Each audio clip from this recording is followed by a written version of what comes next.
اعوذ باللہ من الشیطان الرجیم، بسم اللہ الرحمن الرحیم۔ پارہ نمبر 18، آیت نمبر 51۔ یا ایہا الرسول، اے رسول، کلو کھاؤ، من الطیبات پاکیزہ چیزوں میں سے، وعملوا اور عمل کرو، صالحا نیک، انی بے شک میں، بما اس سے، تعملون جو تم کرتے ہو، علیم جاننے والا ہوں۔ پاک چیزوں سے مراد تمام رسول کو یہی کہا گیا کہ پاک چیزوں میں سے کھاؤ جو خود بھی پاکیزہ اور حلال طریقے سے جو ہے حاصل ہوں۔ نبی صلی اللہ علیہ وسلم نے فرمایا، اور آپ کو کہہ کر ہم سب کو یہ کہا گیا ہے کہ پاکیزہ صاف ستھری جو ہے وہ چیزیں کھاؤ، اور کیسے کمانی ہے، حلال طریقے سے جو ہے وہ کمائی گئی ہوں۔ نبی صلی اللہ علیہ وسلم نے فرمایا، لوگوں، اللہ خود پاک ہے، اس لیے پاک ہی چیز کو پسند فرماتا ہے۔ پھر آپ صلی اللہ علیہ وسلم نے یہ آیت تلاوت فرمائی، ایک شخص لمبا، یہ جو بنی پڑی ہے، کھاؤ پاکیزہ چیزیں جو بھی کرتے ہو اللہ جانتا ہے، ایک شخص لمبا سفر کر کے غبار آلود پر گندہ حال آتا ہے، یعنی کہ اس کے بال بھی مٹی سے اٹے پڑے ہیں، اس کے کپڑے بھی گندے ہیں،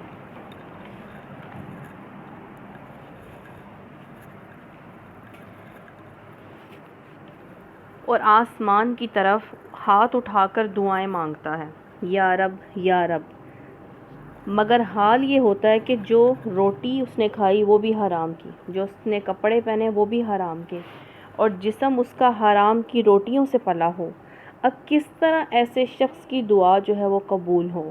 مسلم کی حدیث ہے۔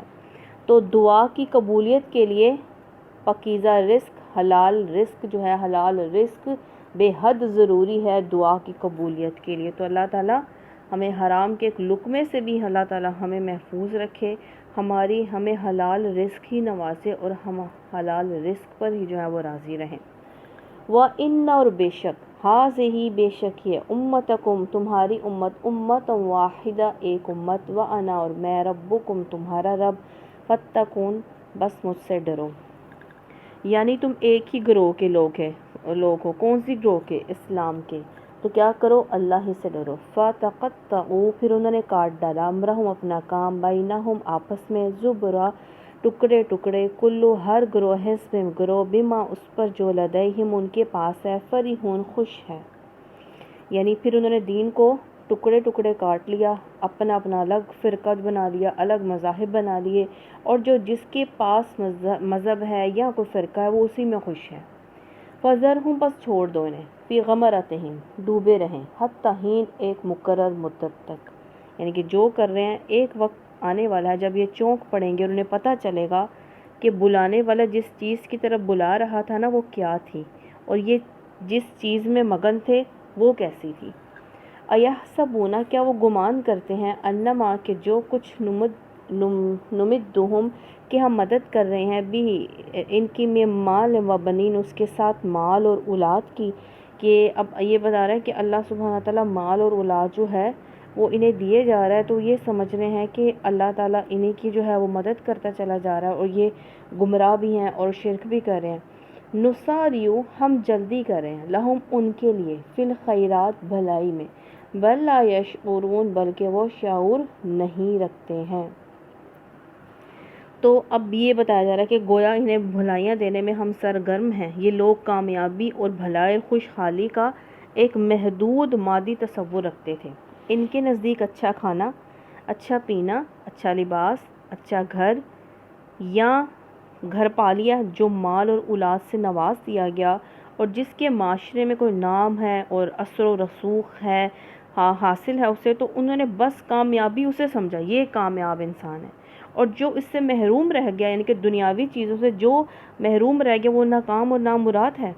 اور اس سے بھی زیادہ وہ اس غلط فہمی میں مبتلا تھے کہ جسے یہ کامیابی نصیب ہے نا وہ ضرور ٹھیک راستے پر ہی ہے، یعنی کہ وہ اللہ اس سے راضی ہے تو اسی لیے اللہ تعالیٰ اسے نواز رہا ہے، اور وہ خدا کا محبوب بھی ہے، یعنی کہ وہ اللہ کا محبوب ہے جو اللہ تعالیٰ اسے دے رہا ہے، ورنہ ممکن نہ تھا کہ اسے یہ دنیاوی چیزوں کو جن کو وہ کامیابیاں سمجھ رہے تھے یہ کامیابیاں حاصل ہوتی۔ تو اللہ سبحانہ تعالیٰ فرما رہے ہیں کہ اللہ تعالیٰ دنیا انہیں دیتا جا رہا ہے، کہ دنیا تو اللہ تعالیٰ نے کافر کو بھی دینی ہے، مومن کو بھی دے گا اللہ تعالیٰ، جتنی لکھی ہے اتنی ہی انہیں مل کر رہے گی، لیکن جو ہے کہ مومن کو اگر نہیں بھی ملے گی تو آخرت میں اس کا حصہ ہے، لیکن اگر کافر کو دنیا ہی مل رہی ہے تو اسے صرف دنیا ہی ملے گی، آخرت میں اس کو کچھ حصہ نہیں ہے۔ اور اگر کوئی نافرمان اللہ کا ہے اور وہ بہت ہی جو ہے وہ بد کردار ہے، نافرمان ہے، اور وہ بے حد اس کے پاس مال و دولت اور بڑا اثر و رسوخ ہے، تو وہ یہ نہ سمجھے کہ نہ صرف وہ آخرت میں بھی وہ سب کچھ یہ پالے گا جو دنیا میں اسے مل رہا ہے۔ تو انسان اس کے پاس اپنے گھر کی چھت ہے، وہ اس کے ہر ضرورت جو ہے وہ پوری ہو رہی ہے، ضرورت پوری ہو، آسائشیں تو انسان کی خواہشات تو پوری نہیں ہو سکتی۔ نبی صلی اللہ علیہ وسلم نے فرمایا کہ اے ابن آدم، قبر کی مٹی ہی تیری خواہشات کا منہ جو ہے وہ بھرے گی۔ تو جس انسان کو اپنی ضروریات زندگی جو پوری ہو رہی ہیں، وہ کھا رہا ہے، 2 ٹائم کھا رہا ہے اور وہ اچھا مناسب پہن رہا ہے، سو رہا ہے، اسے نیند اچھی آ رہی ہے، تو وہ بے حد امیر ترین ہے، کیونکہ اس کے پاس ایمان ہے، وہ 5 وقت کی نماز پڑھ رہا ہے، وہ اللہ کو یاد کر رہا ہے، وہ اللہ کے نافرمانی کے کام نہیں کر رہا، وہ اپنے دین کے معاملات میں، دنیاوی معاملات میں کوشش کرتا ہے کہ وہ اللہ کو راضی کر سکے۔ اگر اس کے پاس دنیا کم ہے تو وہ بہت امیر ترین ہے، کیونکہ اس کے پاس دین کی دولت جتنی بھی ہے اس کے پاس ہے، اور وہ اس پر عمل کرنے کی کوشش کر رہا ہے۔ اس لیے اللہ تعالیٰ نے فرمایا ہم جلدی کر رہے ہیں ان کے لیے، جو مانگ رہے ہیں دیتے جا رہے ہیں، اور وہ شعور نہیں رکھتے کہ دنیا میں جو مل گیا وہ مل گیا، آخرت میں کچھ نہیں ہے۔ ان الذین، بے شک وہ لوگ، ہم من خشیت ربہم مشفقون، جو ڈرتے ہیں اپنے رب سے، یعنی کہ اپنے رب کے خوف سے۔ ایسے لوگ بھی ہیں جو ڈرتے رہتے ہیں، یعنی وہ دنیا میں اللہ سے بے خوف ہو کر نہیں رہتے ہیں، جو دل چاہے نہیں کرتے ہیں، اور کبھی یہ نہ سوچیں کہ اوپر کوئی اور خدا ہے جو ظلم و زیادتی پر پکڑنے والا ہے، بلکہ ان کے دل میں ہر وقت یہ خوف رہتا ہے کہ انہیں وہ جو خوف ہے وہ برائیوں سے روکتا ہے، انہیں یہ خوف ہے کہ ہمارے اوپر رب ہے، جو ہم کر رہے ہیں اللہ ہماری اس پر جو ہے وہ پکڑ کرے گا، ہم نے جو کچھ دنیا میں کرنا ہے ہمیں آگے جا کر جو ہے اس کا جواب جو ہے وہ دینا پڑے گا۔ والذین، اور وہ لوگ، ہم بآیات ربہم یؤمنون، وہ آیتوں پر نا اپنا جو ہے اللہ کی آیتوں پر ایمان رکھتے ہیں اپنا۔ آیات سے مراد دونوں طرح کی آیات ہیں، یعنی کہ خدا کی طرف سے اس کے انبیاء جو اللہ تعالیٰ کی طرف سے جو انبیاء پیش کرتے ہیں، اور وہ بھی جو انسان اپنے نفس میں اور ہر طرف آفاق میں پھیلی ہوئی ہیں۔ آیات میں نے نشانیاں بھی ہیں نا، تو جو انسان کے ہمارے اپنے وجود میں، ہمارے اپنے آپ میں اللہ تعالیٰ کی نشانیاں ہیں۔ اللہ تعالیٰ کی نشانیاں نہیں ہے کہ ہماری سانس چل رہی ہے، ہم اٹھتے ہیں، بیٹھتے ہیں، سوتے ہیں، پھر اٹھ جاتے ہیں، تو یہ کیا نشانی نہیں ہے؟ اس کے پیچھے کوئی تو ہے کہ ہم خود سے کر رہے ہیں۔ اگر ہم خود سے چاہیں تو جتنی مرضی کوشش کریں ہمیں نیند نہیں آتی، اگر نہیں آنی ہو تو نہیں آتی۔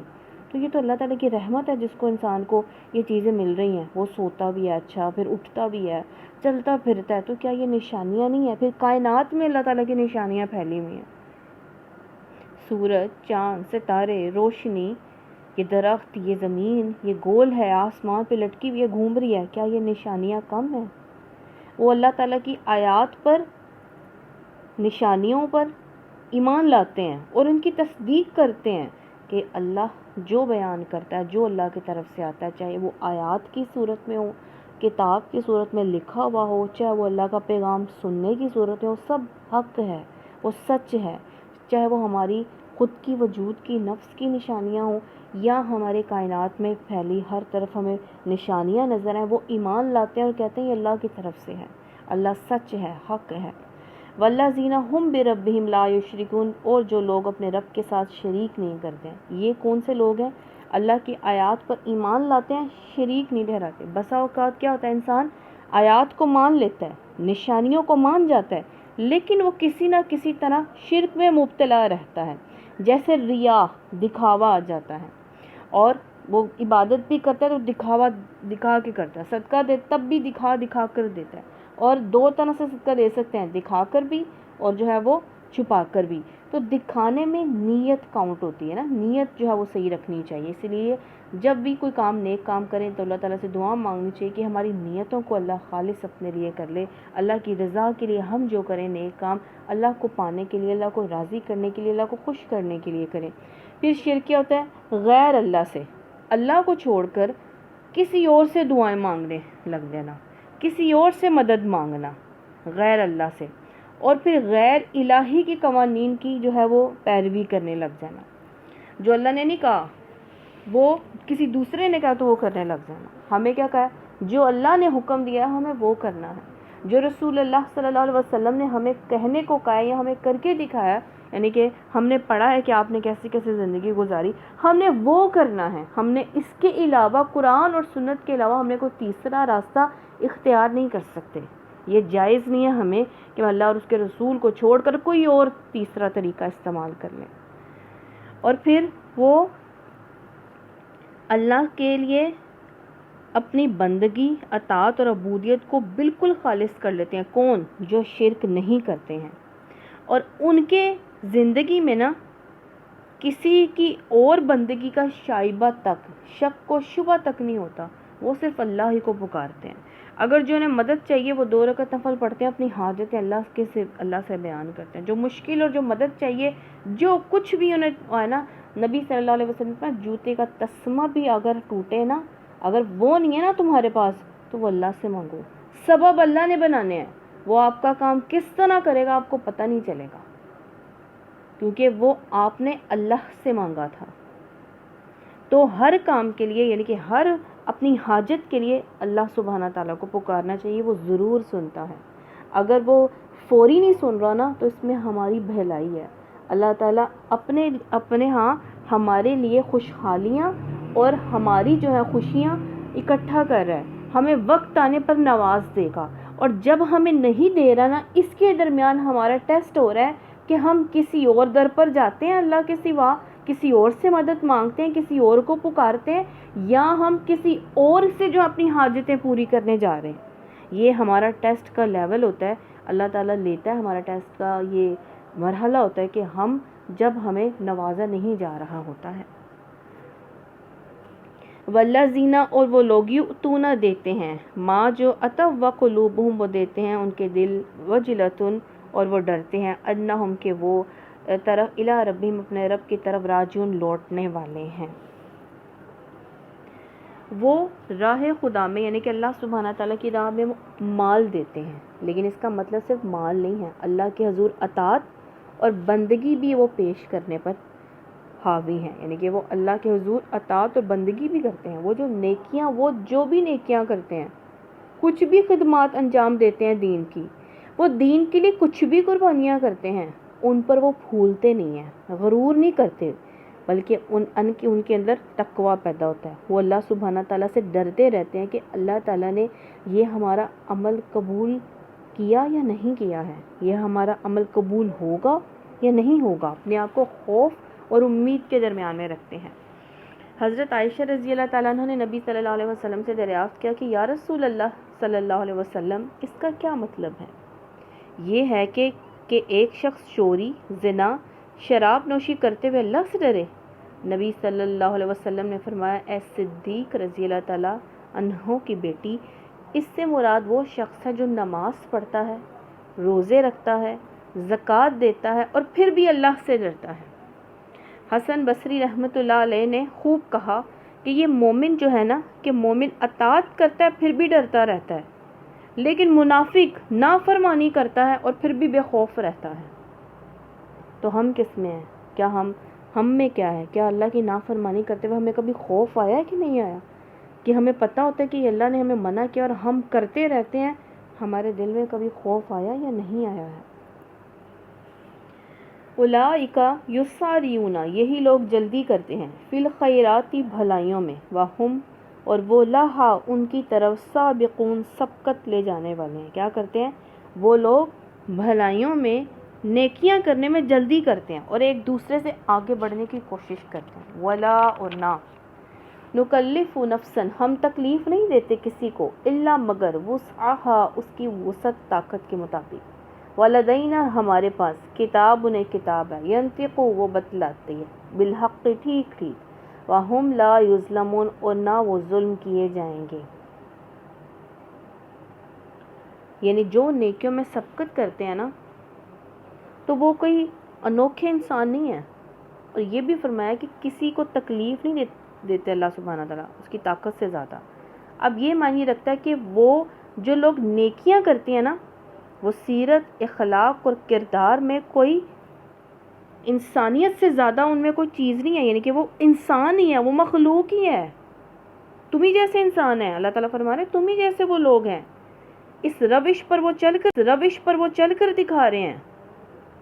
اور اللہ تعالیٰ نے کسی ایسی چیز کا مطالبہ ہم سے نہیں کیا جو انسانی طاقت سے باہر ہو۔ اب فیصلہ جس چیز پر ہے نا وہ صرف یہ ہے کہ ان دونوں رویوں میں انسان کس کا انتخاب کرتا ہے۔ اگر اس نے انتخاب غلط کر لیا ہے تو وہ غلطی کر کے آج اپنی ساری محنتیں، ساری کوششیں برائیاں سمیٹنے میں صرف کر رہا ہے، کیونکہ انسان کو برائی کرنے میں بھی محنت کرنی پڑتی ہے، اللہ کی نافرمانی کرنے میں بھی محنت ہوتی ہے، لیکن دیکھنا یہ ہے کہ اس محنت کا اجر کیا ملے گا جو ہم کر رہے ہیں، اور وہ انہی کوششوں میں اللہ کی نافرمانیاں، برائی کرنے میں وہ محنتیں کرتا ہے، بھلائیوں سے پھر محروم رہ جاتا ہے۔ اللہ تعالیٰ فرما رہے ہیں جو کر رہے ہو وہ لکھا جا رہا ہے۔ نامہ اعمال جب کھولا جائے گا تو انسان دیکھے گا، اللہ فرمائے گا اللہ ایک چھوٹی سے چھوٹی بات بھی نہیں اس میں چھپی ہوئی، اتنی سی بات بھی لکھی ہے، تو اللہ تعالیٰ ہمارے نامہ اعمال میں اپنی رحمت سے نیکیاں بھر دے۔ حتیٰ یہاں تک کہ اذا جب اخذنا ہم نے پکڑا، بلکہ قلوبہم ان کے دل فی غمرۃ غفلت میں ہیں، من ھذا اس سے، ولہم اعمال ان کے اعمال، من دون اس کے علاوہ، ذالک وہ ہم لہا عاملون وہ کرتے رہتے ہیں جو۔ اب یہ پتہ چلا جو کچھ کر رہے ہیں، جو کچھ سوچ رہے ہیں، سب کچھ لکھا جا رہا ہے اور اس کا حساب ہوگا۔ جو انسان کر رہا ہے، ان کے دل غفلت میں پڑے ہیں نا، دل بدلے تو زندگی بدلتی ہے۔ دل غافل ہو تو انسان کو پتہ ہے کہ وہ جب کھانا بھی بنائے تو نا دل نہیں کر رہا تو وہ کھانے میں وہ ٹیسٹ نہیں آتا۔ جب انسان دل سے عبادت نہ کرے اسے وہ لذت نہیں آتی عبادت کی۔ ایک انسان نے جلدی نماز پڑھی، جلدی ویسے بھی نہیں پڑھنی چاہیے، ٹھیک ہے، اگر انسان کو مجبوری ہے تو وہ پڑھے گا، سمجھ آئے گی کہ کیا پڑھ رہا ہے، تھوڑی سی جلدی پڑھ لی لیکن اسے سکون نہیں آئے گا۔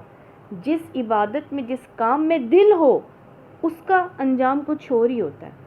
تو جن کے دل غفلت میں پڑ جائیں، اللہ تعالیٰ فرما رہے ہیں کہ جو پھر غفلت میں دل پڑنے کی وجہ سے اعمال کرو گے نا، ایک ایک عمل لکھا جا رہا ہے۔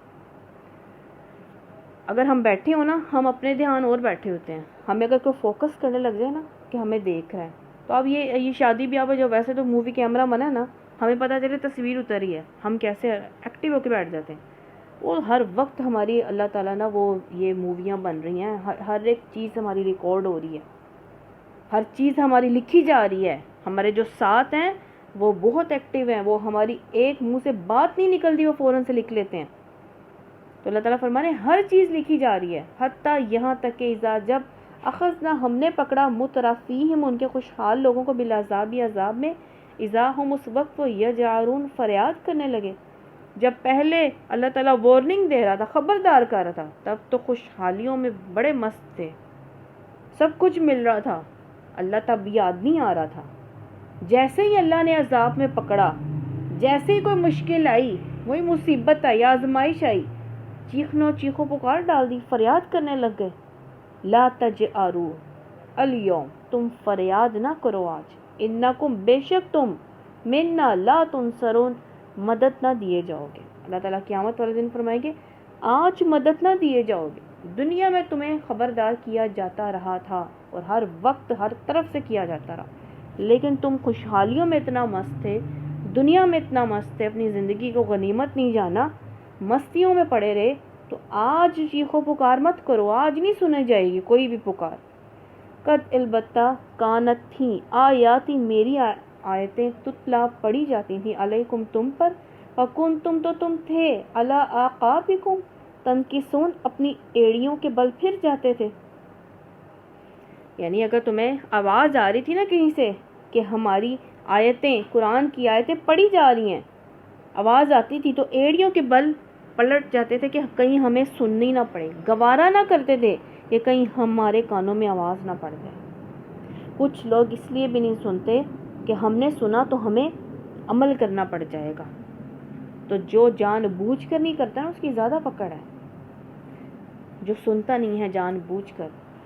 پھر اللہ تعالیٰ فرمائیں گے وہاں پکارنے کا، آہو فغا کرنے کا پھر کوئی حاصل نہیں ہے۔ یہاں تو آغو فغا کر کے اپنی اصلاح کے لیے کوشش کر سکتے ہیں، ابھی وقت ہے، زندگی ہے، لیکن کب تک ہے یہ نہیں جانتے۔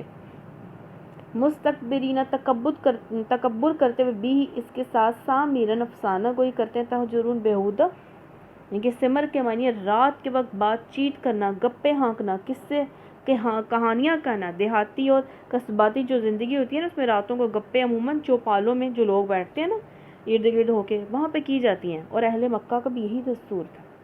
ہماری راتیں کیسی گزرتی ہیں؟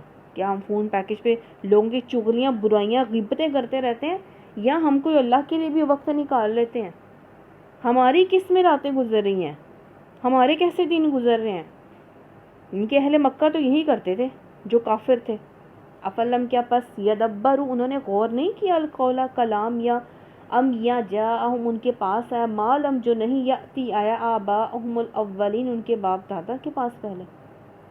یعنی اس کے ایک ایک بات اچھی طرح سمجھتے ہیں لیکن ماننا نہیں چاہتے۔ قرآن پاک کوئی انہونی زبان میں تو نہیں آ گیا کہ جو سمجھ ہی نہ آئے، یا تم نے کبھی پہلے سنا نہ ہو، تمہارے باپ دادا کو بھی پہلے سے انبیاء جو ہے نا وہ اسلام اور توحید کی بات کرتے رہے ہیں، لیکن جو ماننا نہیں چاہتا نا اسے سمجھ بھی نہیں آتی ہے۔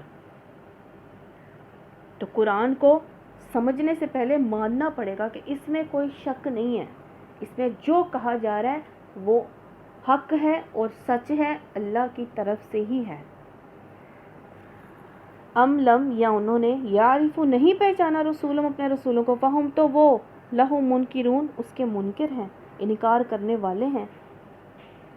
یعنی کہ نبی کو پہچانا نہیں، ذاتی زندگی چھپی تو نہیں ہوئی تھی، انہی میں پلے، انہی میں بڑے، ان کی سچائی، ان کی راست بازی سے، ایمانت سے، بے داغ سیرت سے خوب واقف ہیں، ان کو خود امین کہتے ہیں، اور پھر بھی نہیں مانتے۔ جب انہوں نے کہا، پہلے صدیق اور امین کہتے رہے، جیسے ہی کہا کہ ایک اللہ ہے، اللہ کے سوا کوئی معبود نہیں ہے، سارے دشمن بن بیٹھے، انکاری ہو گئے۔ ام یقولون، یا وہ کہتے ہیں، بھی اس کو جنون ہے، مجنون، نعوذ باللہ کہتے ہیں، کیونکہ پہلے تو ایسی باتیں نہیں کرتے تھے، 40 سال بعد کہنے لگے کہ ایک خدا، ایک ہی اللہ، اس کے سوا کوئی معبود نہیں ہے، سارے بت جو ہے وہ کوئی عبادت کے لائق نہیں ہے۔ یہ کیا ہوا؟ بلکہ جاءہم، وہ آیا ان کے پاس، بالحق کے ساتھ حق کے، اکثرہم اور ان میں سے اکثر، للحق حق سے، کریہون منہ موڑنے والے ہیں۔ یعنی کہ نعوذ باللہ نبی صلی اللہ علیہ وسلم کو مجنون کہنے لگے۔ وہ جو کہہ رہے ہیں وہ تو سچ ہے، وہ تو حق لے کر آئے ہیں، لیکن اکثر لوگ حق اور سچ کو مانتے ہی نہیں ہیں۔ وَلَوِ اتَّبَعَ الْحَقُّ، اور اگر پیروی کرتا حق یا ہواءہم، ان کی خواہشات، لَفَسَدَتِ السَّمَاوَاتُ، البتہ درہم برہم ہو جاتا آسمان والارض اور زمین، وَمَن فِیہن، اور جو ان کے درمیان میں ہے، بلکہ آتیناہم، ہم لائے ہیں ان کے پاس، بذکرہم ان کی نصیحت، فہم پھر وہ، ان ذکرہم اپنی نصیحت سے، معرضون روح گردانی کرنے والے ہیں۔ یعنی کہ دنیا میں نادان لوگوں کی یہی روش رہتی ہے کہ جو شخص ان سے حق بات کہتا ہے نا وہ اس سے ناراض ہو جاتے ہیں۔ اب ان کا مطلب یہ ہوتا ہے کہ بات وہ کہی جائے جو ان کی خواہش کے مطابق ہو، نہ کہ حقیقت اور واقعے کے مطابق ہو۔ حقیقت ہر حال میں حقیقت ہی رہتی ہے، خواہ وہ کسی کو پسند ہو یا ناپسند ہو۔ اب آیت کا مطلب یہ نکلتا ہے کہ ہم کسی دوسرے عالم کی باتیں نہیں کریں، بلکہ اللہ تعالیٰ فرما رہے ہیں ان کی اپنی ہی حقیقت اور فطرت ان کے سامنے، کس کی؟ انسان کی، پیش کر رہے ہیں، تاکہ وہ اپنے بھولے ہوئے سبق کو یاد کرے، مگر وہ اسے قبول کرنے سے کترا رہے ہیں۔ بھولا ہوا سبق کیا ہے؟ اللہ کے سوا کوئی معبود نہیں ہے، اور نبی صلی اللہ علیہ وسلم اللہ کے رسول ہیں۔ قرآن اور سنت پر عمل کر کے اپنی اصلاح کر لو، اپنے آپ کو بچا لو اللہ کے عذاب سے، یہ سبق ہے۔ جو کچھ پیش کیا جا رہا ہے نا انہی کے بھلے کی نصیحت ہے، کس کی؟ انسانوں کی، ہماری، اور یہ فرار کسی اور چیز سے نہیں، اپنی بھلائی کی بات سے یہ بھاگ رہے ہیں۔ ہاں وہ چیز ان کے پاس لائے ہیں، جس کو یہ قبول کریں تو انہی کی، اگر اللہ تعالیٰ فرما رہے ہیں اگر یہ قبول کر لیں گے تو ان میں انہی کی عزت اور سرفرازی انہیں نصیب ہوگی۔ خرجن اجر، فخراجو تو اجر ربی کا خیرن، تمہارا رب بہتر ہے۔ دینے والا، وَهُوَ خَيْرُ الرَّازِقِينَ اور وہ بہترین رزق دینے والا۔ اب یہاں پہ بتایا جا رہا ہے کہ نبی صلی اللہ علیہ وسلم سے کہہ رہے ہیں کہ کیا آپ اہل مکہ سے کوئی اجر مانگتے ہیں؟ آپ تو کوئی ان سے اجر بھی نہیں مانگتے، اور بہترین رزق دینے والا تو اللہ ہے، انسان کیا کسی کو دے گا؟ وَإِنَّكَ تو یعنی کہ آپ لا تدوم انہیں بلاتے ہو الی الصراط مستقیم، سیدھے راستے کی طرف، آپ تو انہیں سیدھے راستے کی طرف بلاتے ہو، کوئی اجر تو نہیں مانگتے۔ وَإِنَّ الَّذِينَ اور بے شک جو لوگ لا یؤمنون نہیں ایمان لاتے بالآخرۃ آخرت پر، عن الصراط راہ حق سے، لناکبون البتہ ہٹے ہوئے ہیں۔ اللہ تعالیٰ فرما رہے ہیں جو راہ حق کے انکاری ہیں، یعنی کہ آخرت کے انکار نے ان کو غیر ذمہ دار اور احساس ذمہ داری کے فقدان نے ان کو بے فکر بنا دیا، انہیں نہ آخرت کی پرواہ ہے، ان کو دنیا ہی پیاری لگتی ہے، وہ دنیا میں خوش ہیں۔ جب وہ سرے سے یہ نہیں سمجھتے کہ ان کی اس زندگی کا کوئی نتیجہ نکلنا ہے اور کسی ہر ایک کو اپنے کارنامہ حیات کا حساب بھی دینا ہے، تو پھر انہیں کیا فکر ہو سکتی ہے کہ حق کیا اور باطل کیا ہے؟ اگر کسی کو یہ فکر ہوگی نا کہ آخرت ہے، جو کریں گے اس کا انجام ہوگا، تو پھر انسان نے جو ہے وہ اپنے عمل کی فکر کرنی ہے۔ وَلَوْ اور اگر رحمناہم اگر ہم ان پر رحم کریں، فکشفنا اور ہم کریں دور کریں، ماہم جو ان پر من درن جو تکلیف ان پر آئی ہے، للجو فی طغیانہم یعمہون وہ اپنی سرکشی میں بھٹکتے رہیں گے۔ اگر ہم ان پر اللہ سبحانہ تعالیٰ فرمارے رحم کریں، وہ جس تکلیف میں مبتلا ہیں دور کر دیں، تو یہ اپنی سرکشی میں بالکل ہی بہک جائیں گے۔ اب اشارہ اس تکلیف و مصیبت کی طرف جس میں وہ قحط کی بدولت پڑے ہوئے تھے، کون؟ اہل مکہ۔ یہ نبی صلی اللہ علیہ وسلم کے دور میں اہل مکہ کو 2 مرتبہ قحط سے سابقہ پیش آیا، ایک نبوت کے آغاز سے کچھ مدت بعد، دوسرا ہجرت کے کئی سال بعد، جبکہ ثمامہ بن اسال نے یمامہ سے مکہ کی طرف غلے کی برآمد روک دی تھی۔ یہاں پہلے والے قحط کا جو ذکر ہے، تو اب یہاں پہ یہ بتایا جا رہا ہے کہ اگر اللہ تعالیٰ جو تکلیف دے وہ ٹال دے، تو انسان کو پھر بھی اللہ سے جڑے رہنا چاہیے۔ ہمارے ہاں کیا ہوتا ہے، تکلیف آئے تو پھر اللہ بہت خوب یاد آتا ہے، جیسے اللہ خوشحالی دے آہستہ آہستہ اللہ سے ہی دور ہوتے چلے جاتے ہیں۔ وَلَقَدْ البتہ تحقیق أَخَذْنَاهُمْ ہم نے انہیں پکڑ لیا بالعذاب عذاب میں، فَمَا اسْتَقَامُوا پھر انہوں نے عاجزی نہ کی، لِرَبِّهِمْ اپنے رب کے سامنے، وَمَا يَتَضَرَّعُونَ اور نہ وہ گڑ گڑائے، یعنی کہ پھر ہم نے جب پکڑ لیا تو پھر نہیں عاجزی ہوئی، نہ عاجزی قبول ہوئی اور نہ وہ گڑ گڑانا قبول ہوا۔ موقع نہیں ملتا نا، پھر نہ عاجزی کا گڑ گڑانے کا موقع بھی نہیں ملتا، ان کے موقع ہوتا ہے عذاب کے آنے سے پہلے کا۔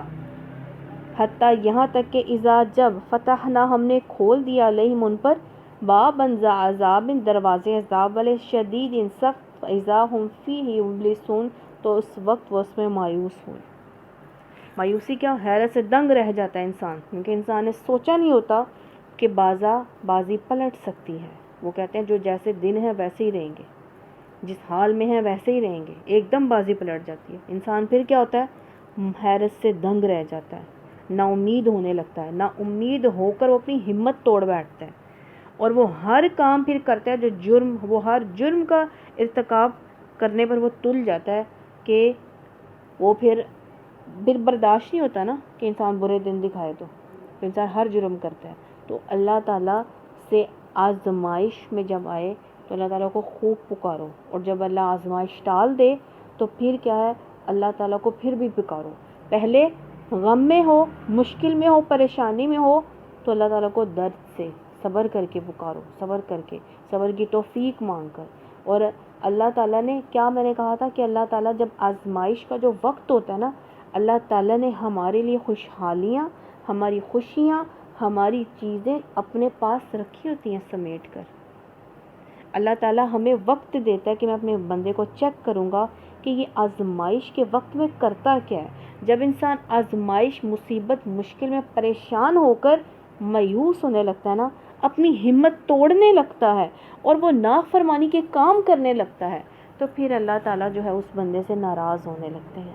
تو وہ جو سمیٹ کے رکھا ہوتا ہے نا، وہ پھر کسی اور کو مل جاتا ہے، کیونکہ ہر طرف آتی ہے نا آزمائش، ہر لوگوں پر آتی ہے۔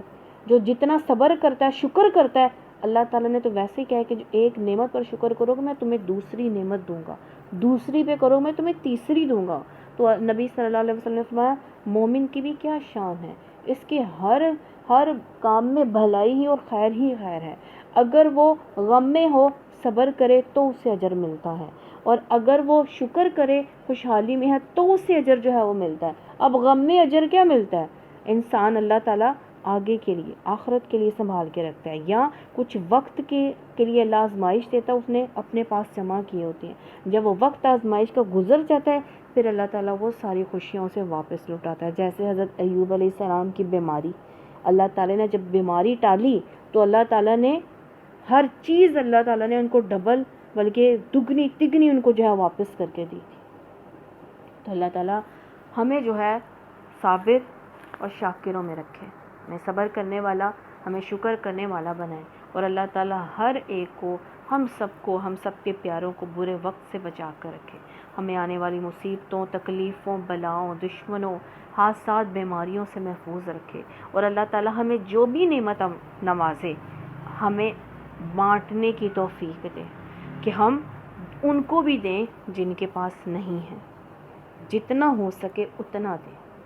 تو سبحانک اللہم و بحمدک نشہد ان لا الہ الا انت نستغفرک و نتوب الیک۔ جو غلطی کوتاہی اللہ ہمیں معاف فرمائے، اللہ تعالیٰ ہمیں اس پر عمل کرنے کی توفیق عطا فرمائے۔ سبحانک اللہم و بحمدک نشہد ان لا الہ الا انت نستغفرک و نتوب